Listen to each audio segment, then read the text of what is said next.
Hello friends, good morning. Welcome to all of you who are watching this video. आज 15 मार्च 2021 का shift 1 का RRB NTPC phase 5 चल रहा है, उसका मैथ एनालिसिस करेंगे। शिफ्ट 2 का हमने पहले ही 15 मार्च 2021 वाले कर दिया है अपलोड। तो शिफ्ट 1 में देखिए लगभग 20 क्वेश्चंस के आसपास हो सकते हैं या 25 क्वेश्चंस भी होंगे।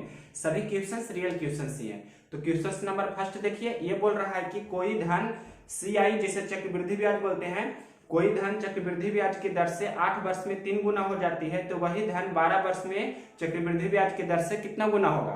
क्वेश्चन हमने लिखा है CI की दर से 8 वर्ष में 3 गुना हो जाता है, तो 12 वर्ष में कितना गुना हो जाएगा।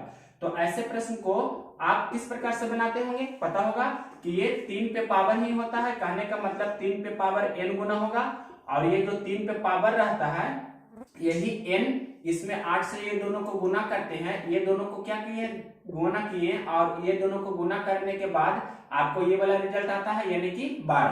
8 गुना n करेंगे तो कितना होगा, 12। ये आपको पता होगा। तो यहाँ पर से n का मान हो जाएगा 12/8, तो 4 तिया 12, 4 दूनी 8। 3/2 को आप बोल सकते हैं कि 1/1/2, या इसे आप बोल सकते हैं 1.5, यानी कि आपका आंसर हो जाएगा 3 पे पावर कितना, 1.5, या इसे 1/1/2 भी बोल सकते हैं। मतलब इतना गुना आपके प्रश्न का आंसर हो जाएगा। ये आपका था question number first. Question number देखिए सेकंड। क्वेश्चन नंबर देखिए सेकंड। क्वेश्चन पढ़ रहे हैं, बोल रहा है कि उस आयत की परिमाप बताइए जिसके बाहर चारों ओर 2.5 मीटर का चौड़ा रास्ता है और रास्ता का क्षेत्रफल 225 वर्ग मीटर दिया गया है। मतलब ये आपका दिया गया है इस प्रकार से आयत। इस आयत का लंबाई L और चौड़ाई B माने है, इसका परिमाप आपसे पूछ रहा है। इसके इस आयत के चारों तरफ ये 2.5 मीटर का आपका दिया गया है रास्ता।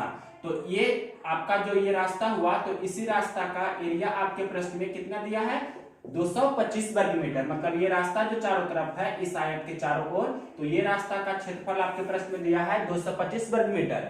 तो आपसे प्रश्न में पूछ रहा है कि ये जो आयत है अंदर वाला, उसका पेरीमीटर बताइए, परिमाप। तो रास्ता का क्षेत्रफल का फॉर्मूला जानते होंगे, क्या होता है। जब यहाँ पर चौड़ाई को हम x मान लेते हैं, चारों तरफ चौड़ाई को x मान लेते हैं, x के जगह पर 2.5 दिया है, तो इसका क्षेत्रफल का फॉर्मूला होता है 2x into L plus B plus 2x।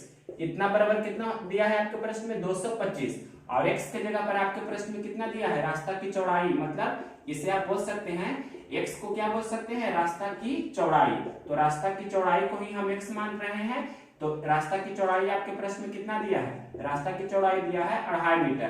तो यहाँ पर 2 गुना 2.5, 2x कहने का मतलब कितना हो गया, 2 गुना 2.5, तो इसे 5 मीटर बोल सकते हैं। ऐसे भी 2.5 दूनी 5 होता है, तो x के जगह पर हम 2.5 रख रहे हैं, तो 2.5 दूनी 5 हो जाएगा, फिर लंबाई प्लस चौड़ाई, फिर 2.5 दूनी 5 हो जाएगा, फिर यहाँ 225। ये गुना में है तो इस तरफ जाएगा तो बटा में हो जाएगा, यानी कि L प्लस B प्लस 5, ये कितना हो जाएगा 225/5, तो 45 बचे 225 होता है। यानी कि अब लंबाई प्लस चौड़ाई आपका हो गया 45 प्लस 5 उस तरफ जाएगा तो -5, कहने का मतलब 40। और आप जानते हैं आयत का परिमाप होता है 2 इंटू लंबाई प्लस चौड़ाई। परिमाप का मतलब आपको पता होगा, परिमाप मतलब होता है 2 इंटू लंबाई प्लस चौड़ाई। तो इधर 2 से गुना किए हैं हम, तो इधर भी 2 से गुना करेंगे, यानी कि 2 इंटू 40। तो आपका आंसर हो जाएगा 80 मीटर। मतलब इस आयत का परिमाप कितना हो गया, 80 मीटर। यही आपके प्रश्न का आंसर है। क्वेश्चन नंबर देखिए सेकंड। क्वेश्चन नंबर थर्ड में कह रहा है कि एक व्यक्ति ने 54 केजी आम 25 रुपया प्रति केजी की भाव से खरीदा। 4 केजी आम सड़ गए, शेष बचे हुए आम को 36 रुपये प्रति केजी के भाव से बेच दिया। तो उसे कितना का लाभ हुआ या हानि हुआ, या पूछ रहा है कितना % का लाभ है, कितना % का हानि। तो देखिए आपको इस क्वेश्चन को बनाने के लिए सबसे पहले लाभ या हानि अगर जो पूछ रहा है तो क्रयमूल्य विक्रयमूल्य निकालेंगे। तो 1 केजी खरीदता है 25 रुपया में, 25 रुपये प्रति केजी का मतलब 1 केजी के दाम 25 रुपया है, तो 54 केजी खरीदता है टोटल। तो 1 केजी का 25 रुपया, तो 54 केजी का कितना होगा, 54 गुना 25, ये आपका हो गया क्रयमूल्य। उसी प्रकार से आगे प्रश्न में लिखा है 4 केजी आम सड़ गया, तो 54 केजी में से 4 केजी सड़ जाएगा, तो बचेगा कितना, 54 माइनस 4, यानी कि 50 केजी उसके पास बचा है अच्छा आम। तो शेष बचे हुए आम को 36 रुपये प्रति केजी के भाव से बेच दिया। मतलब 1 केजी का दाम 36 रुपया है, बेच रहा है, तो तो 50 केजी का दाम कितना होगा 50 गुना 36। अब इसे हल कर लीजिए तो 25 चौके 100, बाकी 10, फिर 25 पचे 25 से 125, 10 135। यहाँ पर ये तो 50 हो गया ना, 50 गुना 36, तो 36 पचे 80 से होता है, मतलब 1800।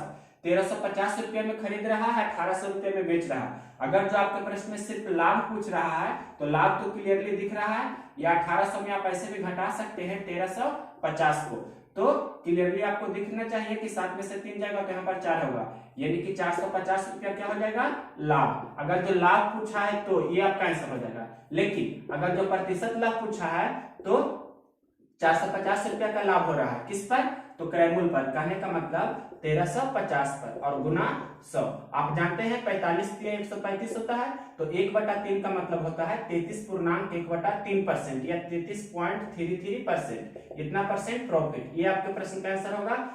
या तो लाभ पूछेगा तो 450 रुपया, परसेंटेज लाभ पूछेगा तो 33.1/3%। क्वेश्चन नंबर 3 के बाद देखिए 4 नंबर क्वेश्चन नंबर देखिए 4। पहले ये बोल रहा है 75 वस्तुओं का क्रयमूल्य 90 वस्तुओं के विक्रय मूल्य के बराबर है, तो कितना परसेंट या कितना परसेंट लाभ या हानि होगी ये पूछ रहा है। मतलब 75 वस्तुओं का क्रय मूल्य किसके बराबर है 90 वस्तुओं के विक्रय मूल्य के। तो यहाँ पर से क्रय मूल्य विक्रय मूल्य का रेशियो निकाल लीजिए, तो 15 पचे 75, 15 छक 90, यानी कि क्रय मूल्य और विक्रय मूल्य का आपका रेशियो हो गया 6:5। कहने का मतलब 6 रुपया में खरीद रहा है और 5 रुपया में बेच रहा है, तो 1 रुपया का क्या हुआ लॉस हुआ, मतलब आपका लॉस परसेंट यहाँ पर से निकलेगा। तो 1 रुपया का लॉस हुआ कितना पर 6 पर गुना 100। 1/6 का मतलब होता है 16.2/3%। कितना हानि हुआ डेसिमल में बोलेंगे तो 16.66%। ये आपका लॉस हुआ। क्वेश्चन नंबर ये था आपका 4। 5 नंबर क्वेश्चन ऑलरेडी लिखा हुआ है, मतलब ऐसा क्वेश्चन जब भी रहे तो P के जगह पर 9 और Q के जगह पर 2 रखेंगे, मतलब 4 गुना 9 प्लस 7 गुना 2 बटे 4 गुना 9 माइनस 7 गुना 2, तो 9 चौके 36 प्लस 7 दूनी 14 बटे 36 माइनस 14। तो क्लियर क्वेश्चन है 36 14 50 होता है, 36 में से 14 घटावेंगे तो 22 हो जाएगा, मतलब आपका आंसर हो जाएगा 25/11। बहुत ही इजी क्वेश्चन था। क्वेश्चन नंबर 4 5 के बाद देखिए 6 नंबर क्वेश्चन नंबर देखिए 6। ये क्वेश्चन बोल रहा है कि कोई व्यक्ति है जो 40,000 रुपया 11% की दर से 1.5 वर्ष का SI पर लगाता है, और वह वही व्यक्ति है जो 40,000 रुपया ही 10% की दर से 1.5 वर्ष CI पर लगाता है। तो SI और CI का डिफरेंस कितना होगा, that means CI minus SI आपके प्रश्न में पूछ रहा है। तो इस प्रश्न को भी बनाने का बहुत ही बेस्ट अप्रोच है। सबसे पहले SI निकाल लीजिए। तो SI आप जानते होंगे क्या होता है, SI बराबर मूलधन गुना दर या R/100 गुना टाइम, इस प्रकार से लिख सकते हैं। तो मूलधन आपके प्रश्न में दिया है ना 40,000, इस प्रकार से आपके प्रश्न में मूलधन दिया है, दर कितना दिया है 11%, तो 11/100 लिख दीजिए, और टाइम दिया है 3/2। तो हल करेंगे 2 जीरो से 2 जीरो कैंसिल, और ये 2 से 2 दूनी 4, 212 में कैंसिल हो जाएगा ना, तो 200 गुना 11 गुना 3, तो ये 11 दूनी 22, 22 3 66, यानी कि 6600 रुपया आपका हो गया क्या SI कितना हो गया, SI आपका हो गया 6600। CI निकालिए। तो CI भी निकालना बहुत ही इजी है। क्यों इजी है, जो देखिए ये पहले ये आपको दिया गया है 10% 1.5 वर्ष CI पर, ये आपका है प्रश्न में दिया गया है जो अर्धवार्षिक दिया गया था, प्रश्न में दिया गया है ये आपका अर्धवार्षिक है।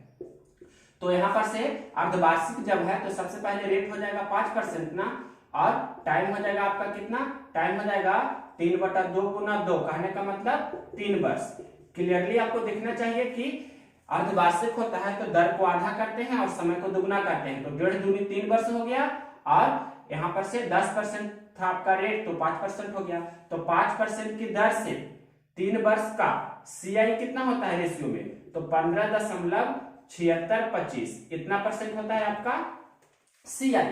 तो इतना परसेंट का वैल्यू आपसे प्रश्न में इस प्रकार से CI निकाल सकते हैं। तो देखिए कैसे CI हम निकाल रहे हैं, जो CI यहाँ पर निकाल रहे हैं, ध्यान से आपको देखना है, यहाँ तो दिख रहा होगा, अगर जो नहीं दिख रहा है तो हम इधर लिख देंगे। मतलब प्रश्न में दिया है 40,000 रुपया मूलधन, ऐसे मूलधन कितना होता है 100% होता है मूलधन, और CI कितना है 15.7625, यही CI निकालना हमें है। तो परसेंट से परसेंट कैंसिल हो जाएगा, पहले 1 0 2 0 1 0 2 0 कैंसिल हो गया, दशमलव हटाएंगे तो नीचे कितना जीरो हो जाएगा 4 जीरो होगा ना, 76 25 के बदले 4 जीरो देंगे तो 2 जीरो और कैंसिल हम कर देते हैं और ये 25 चौके 100 कैंसिल हो जाएगा। तो अब यहाँ पर से आपको 25 से भागा देना है, मतलब एक 15 76 25 में। तो देखिए यहाँ पर कैंसिल कर रहे हैं तो 15 25 से कैंसिल कर रहे हैं तो 25 छक्के 150, तो 7 शेष बचेगा, 7 पर 6 76, 25 दिया 75, 1 और 2 नहीं लगेगा तो जीरो देंगे और 25 बचे 25 से, मतलब 6305। आपका सीआई कितना हो गया 6305, इतना रुपया आपका हो गया सीआई। तो अब सीआई भी निकालनी है, एसआई भी, यहाँ सीआई एसआई दोनों निकालेंगे तो डिफरेंस यानी कि 6305, यानी कि आपके प्रश्न में ये सबसे बड़ा तो होना चाहिए सीआई, लेकिन सीआई है कितना 6305, जो भी बड़ा हो दोनों का डिफरेंस करेंगे तो बड़ा यहाँ पर आपका क्या है ये है, यानी कि 66 100 में से कितना घटा देंगे 6305, ये घटा दीजिए आपका आंसर हो जाएगा 10 में से 5, सीआई माइनस एसआई या एसआई माइनस सीआई, जो भी रहेगा आपसे ये पूछ रहा है। तो 10 में से 5 गया 5, 9 में से 0 जाएगा 9, यहाँ 5 में से 3 जाएगा 2, यानी कि 295 रुपया आपका आंसर हो गया। तो इसका सीआई निकाले और इसका एसआई निकाले, दोनों का डिफरेंस नहीं है, वही आपके प्रश्न का आंसर हुआ। इजी क्वेश्चन था, आपको सिर्फ समझना था। क्वेश्चन नंबर ये था 6, देखिए 7 नंबर।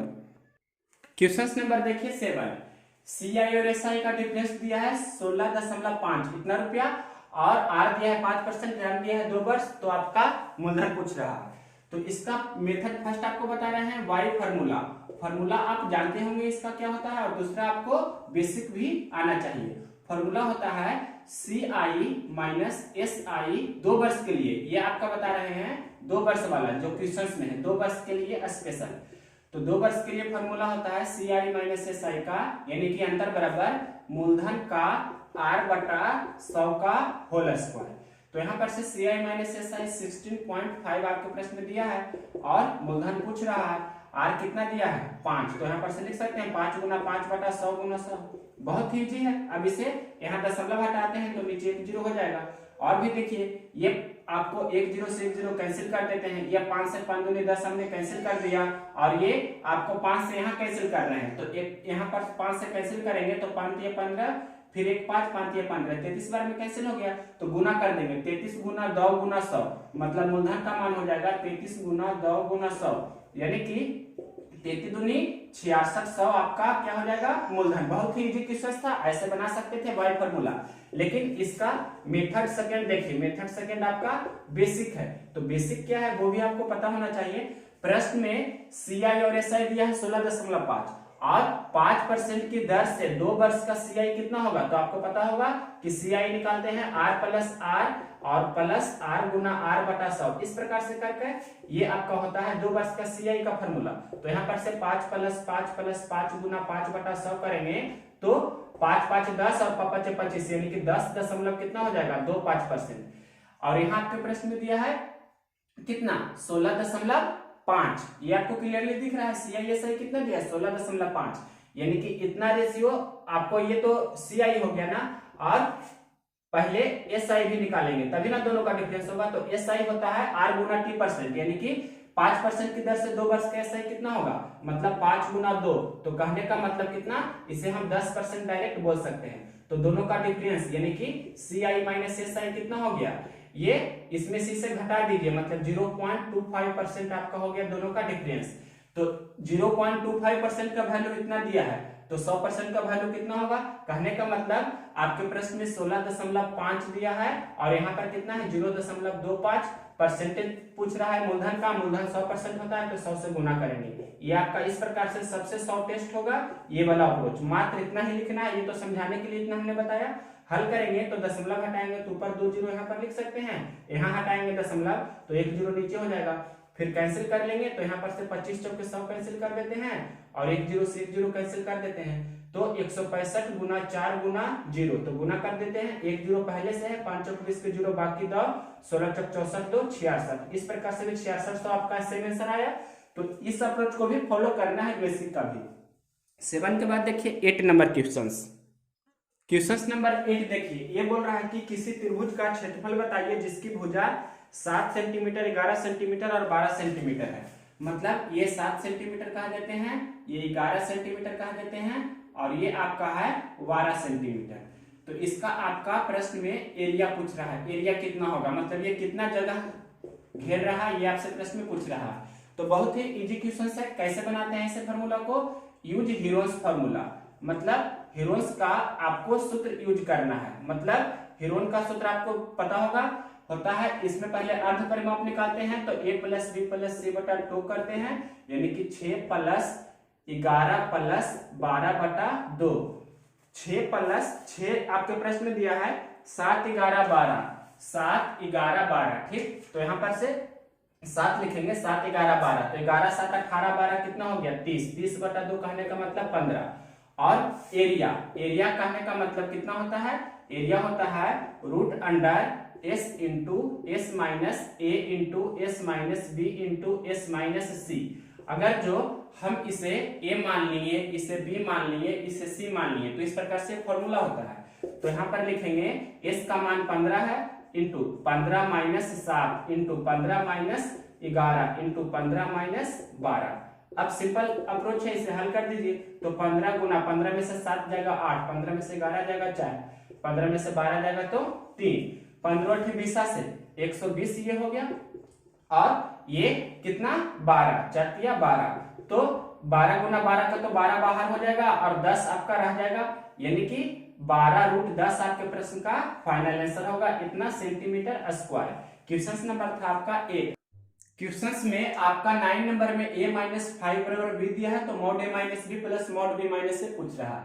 तो देखिए इसे हम इस प्रकार से लिख सकते हैं, a प्लस b इस तरफ आएगा तो माइनस b, और माइनस 5 इस तरफ जाएगा तो प्लस 5, यानी कि a माइनस b 5 है। तो दोनों तरफ हम अगर जो मॉड ले लेंगे, दोनों तरफ मॉड ले लेंगे या ऐसे ही रहने देते हैं, इसमें कोई भी डाउट नहीं है। a माइनस बी आप 5 लिख दिए, अगर जो हम यहाँ पर से b माइनस से निकालेंगे तो माइनस कॉमन नहीं है, माइनस इधर भेज दिए, मतलब a माइनस बी 5 और b माइनस से कितना हुआ, b माइनस से माइनस 5, तो a माइनस बी की जगह 5 लिखेंगे, मतलब 5 का मॉड प्लस b माइनस से कहने का मतलब माइनस 5 का मॉड, तो 5 का मॉड तो 5 ही होगा, और प्लस मॉड हमेशा पॉजिटिव वैल्यू देता है, तो माइनस 5 का मॉड प्लस 5, तो 5 प्लस 5 10 आपके प्रश्न का आंसर हो जाएगा। एक क्वेश्चन सारे यही देख रहे हैं, क्वेश्चन नंबर 9 के बाद 10 नंबर क्वेश्चन, ये आपका क्वेश्चन है टाइम एंड वर्क का इंपॉर्टेंट क्वेश्चन है। देखिए ये बोल रहा है कि ए और बी किसी काम को 36 दिनों में कर सकते हैं, दोनों ने मिलकर 30 दिनों तक काम किए और फिर बी काम छोड़ दिया, पूरा काम 40 दिनों में समाप्त हो जाता है। तो ए ने अकेले कितने दिन तक काम किया, मतलब ए और बी शुरू में कितना दिन, 36 दिन तक काम करता है। ए और बी मतलब ए प्लस बी दोनों मिलकर 36 दिन तक काम किया। फिर आगे प्रश्न में बोल रहा है कि दोनों ने 30 दिन तक काम किया और फिर बी ने काम छोड़ दिया। दोनों ने 30 दिन तक काम किया, कहने का मतलब ए प्लस बी ने 30 दिन तक काम किया और फिर काम को छोड़ दिया। तो ए फिर काम करता है और बी काम छोड़कर चला जाता है, यानी कि बी चला गया तो बचा सिर्फ ए ही, तो ए है जो, और टोटल काम 40 दिन में समाप्त हो जाता है। तो 30 दिन तक काम किया, 40 दिन में समाप्त हो जाता है, तो ए ही बचा हुआ काम पूरा करता है, तो टोटल काम 40 दिन में समाप्त हो जाता है। और यहाँ 30 दिन काम हो गया है, मतलब ये 10 दिन तक काम करता है, यानी कि a गुना 10 लिखेंगे।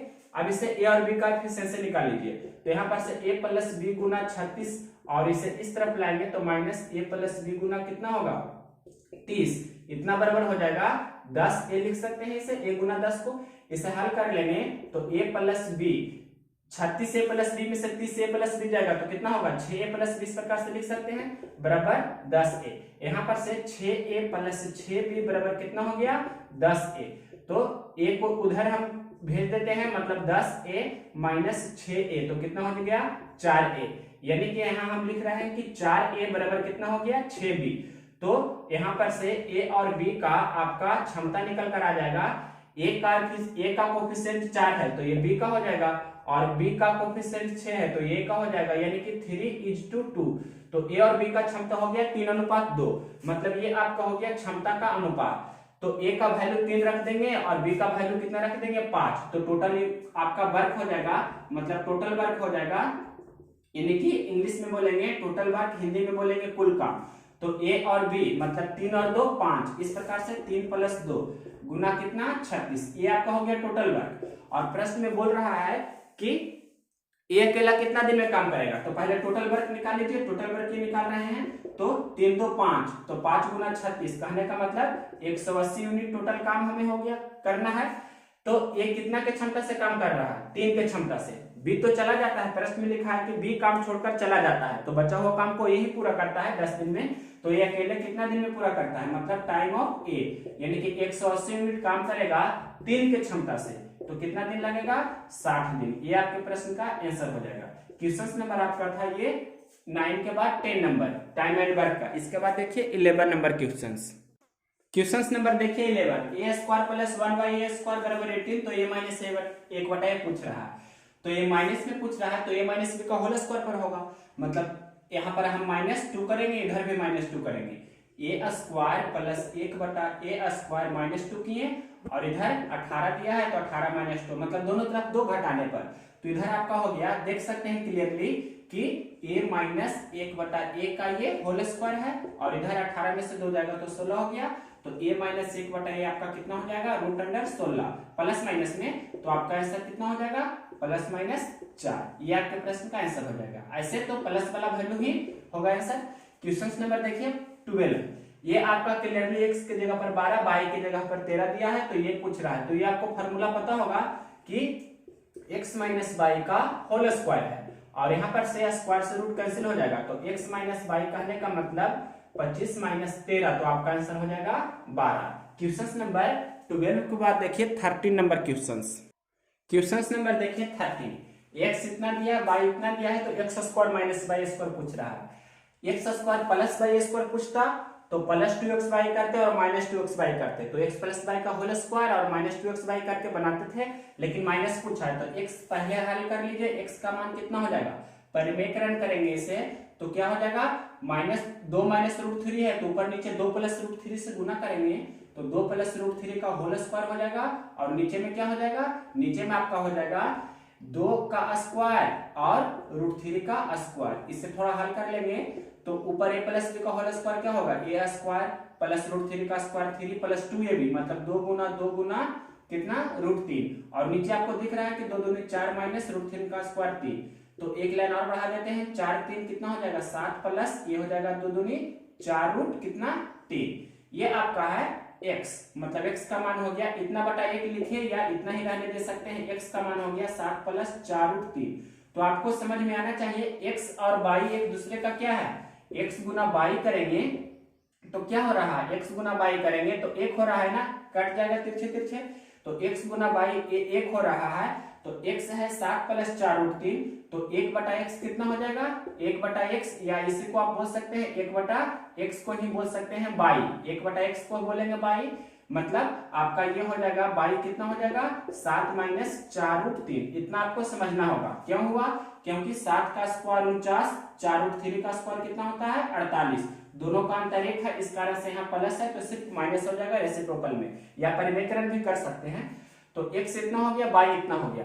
अब आप जाते हैं यहाँ पर से इसे लिख सकते हैं x + y × x - y, तो दोनों को एक बार जोड़ लीजिए, मतलब x + y करेंगे तो कितना होगा, यानी कि 7 + 4√3, और y कितना है, y है 7 - 4√3, तो यहाँ पर से पहले दोनों को जोड़ते हैं, तो दोनों को जोड़ेंगे तो +4√3 - 4√3 कैंसिल हो जाएगा, तो 7 7 कितना हो गया, 14, यानी कि जोड़ने पर आपका हो रहा है 14।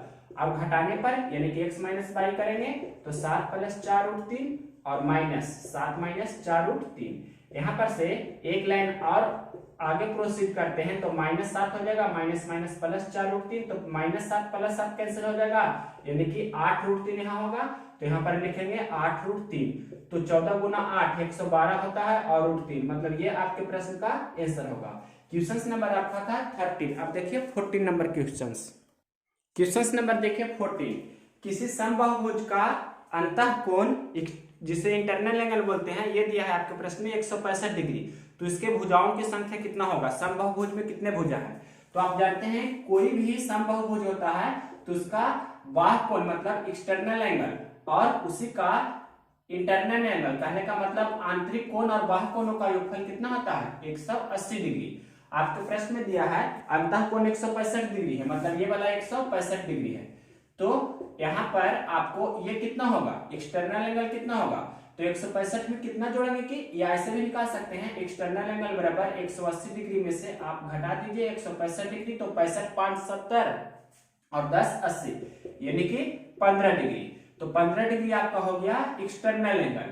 तो आपको भुजाओं की संख्या पूछ रहा है, तो होता है 360 डिग्री बटा क्या होता है एक्सटर्नल एंगल। तो यहाँ पर से 360 डिग्री बटा एक्सटर्नल एंगल दिया है 15 डिग्री, तो 15 गुना यहाँ पर से 12, 15 यहाँ पर कर सकते हैं, जैसे 15 दूनी 30, 15 दूनी 30, 15 गुना 12 180 होता है, तो 12 दूनी 24 हो जाएगा, डायरेक्ट लिख सकते थे 24, लेकिन 15 दूनी 30, 6 और 0 तो 15 चौके 60, यानी कि 24 भुजा वाला आपका हो जाएगा जो समबाहुभुज, 24 भुजा वाला हो जाएगा आपका समबाहुभुज, समबाहुभुज। ये आपका पॉलीगन इसे बोलते हैं, रेगुलर पॉलीगन। ये आपके प्रश्न का आंसर हो गया, क्वेश्चन नंबर 14 का 24 आंसर हुआ। देखिए 15 नंबर क्वेश्चन में साइन 15 डिग्री का मान पूछ रहा है। तो साइन 15 का मान हम आपको बता चुके हैं, कितना होता है √3 - 1 बटा 2√2। अगर जो ये आपका आंसर हो गया। cos 15 पूछता तो cos 15 कितना हो जाता, हाँ साइन 15 का आपको ये भी ध्यान रखना है कि यही मान होता है cos 75 का। cos 75 का पूछेगा तभी कितना होगा √3 - 1 बटा 2√2। और आपसे प्रश्न में पूछ सकता है cos 15, तो cos 15 का मान वही होगा जो साइन 75 का होगा, मतलब ये होता है √3 + 1 बटा 2√2। अगर जो tan 15 पूछे तो tan 15 का मान होता है cot 75 के बराबर, दोनों का होगा क्या 2 - √3, और cot 15 का मान वही होगा जो tan किसका होगा 75 का, यानी कि 2 + √3। क्वेश्चन नंबर देखिए 16। एक व्यक्ति 600 मीटर की दूरी 5 मिनट में तय करता है, तो उसकी चाल किलोमीटर प्रति घंटा में बताइए। आपके प्रश्न में पूछ रहा है उस व्यक्ति की चाल, तो चाल बराबर होता है दूरी बटा समय, चाल बराबर होता है दूरी बटा समय। आपके प्रश्न में दूरी दिया है 600 मीटर और समय दिया है 5 मिनट, इस प्रकार से। तो मीटर प्रति सेकेंड होता है, तो इसे 5 मिनट है, तो 1 मिनट में 60 सेकेंड, तो 5 मिनट में कितना होगा 5 गुना 60, ये आपका हो गया सेकेंड। अब यहाँ पर से एक लाइन और बढ़ा देते हैं, मतलब 600 मीटर हो गया, और नीचे हो गया 5 गुना 60 क्या हो गया सेकेंड। तो 60 दहन कितना होता है 600, और 5 से 5 दूनी 10, कहने का मतलब 2 मीटर प्रति सेकेंड। इसे किलोमीटर प्रति घंटा में बदलेंगे तो 18 बटा 5 से गुना कर देंगे, किलोमीटर प्रति घंटा हो गया। तो 18 दूनी 36 बटा 5, तो 36 बटा 5 को ही हम बोल सकते हैं 36 बटा 5 2 से गुना कर देंगे तो हो जाएगा 72 मतलब बटा 10, यानी कि 7.2 किलोमीटर प्रति घंटा आपके प्रश्न का आंसर होगा। क्वेश्चन नंबर ये था 16। अब देखिए 17 नंबर क्वेश्चन, जो लास्ट क्वेश्चन है ये इंपॉर्टेंट है। ये भी आपका टाइम एंड वर्क, ये स्पीड मतलब समय दूरी चाल का ही क्वेश्चन है। 3 किलोमीटर प्रति घंटा से कोई व्यक्ति 8 घंटा में कोई दूरी तय करता है, वही दूरी 16 किलोमीटर प्रति घंटा की चाल से कितने समय में तय करेगी। कहने का मतलब यहाँ पर दूरी तो सेम है ना, दूरी आपका सेम है, जिसे कांस्टेंट भी बोल सकते हैं। तो दूरी बराबर होता है चाल गुना समय, दूरी बराबर होता है चाल गुना समय। आपका दूरी यहाँ पर कांस्टेंट है, तो दूरी कांस्टेंट है, चाल को हम अगर जो st मानते हैं और दूरी को हम यहाँ डिस्टेंस d मानते हैं, यानी कि ये आपका कांस्टेंट है, तो S1T1 बराबर S2T2 का यूज कर सकते हैं। S1T1 बराबर S2T2 इसका यूज करेंगे, मतलब ये बेसिक फॉर्मूला होता है, या ऐसे भी आप बना सकते हैं, ये आपको ध्यान रखना है। 3 किलोमीटर प्रति घंटा से 8 घंटा में, मतलब 3 गुना 8 बराबर। फिर आगे प्रश्न में लिखा है 16 किलोमीटर प्रति घंटा से कितना देर में तय करेगा, मतलब ये पूछ रहा है। तो 8 दूनी 16, 3/2, कहने का मतलब 3/2 को आप बोल सकते हैं 1.5 घंटा, ये आपके प्रश्न का आंसर हो जाएगा। तो इस प्रकार से 17 क्वेश्चंस मेरे पास था, सभी का हमने 15 मार्च 2021 का शिफ्ट 1 का सॉल्यूशन दिया। अगर यह वीडियो आपको पसंद है तो इसे लाइक करें, और इसमें कुछ भी नया सीखने को मिला है, किसी भी क्वेश्चंस का शॉर्ट अप्रोच या उसमें कुछ भी आपको अच्छा लगा हो, जो कंसेप्ट आप नहीं जानते थे वो सीखे हैं, तो इस वीडियो को शेयर करें और मेरे चैनल को सब्सक्राइब करें और हमें सपोर्ट करें।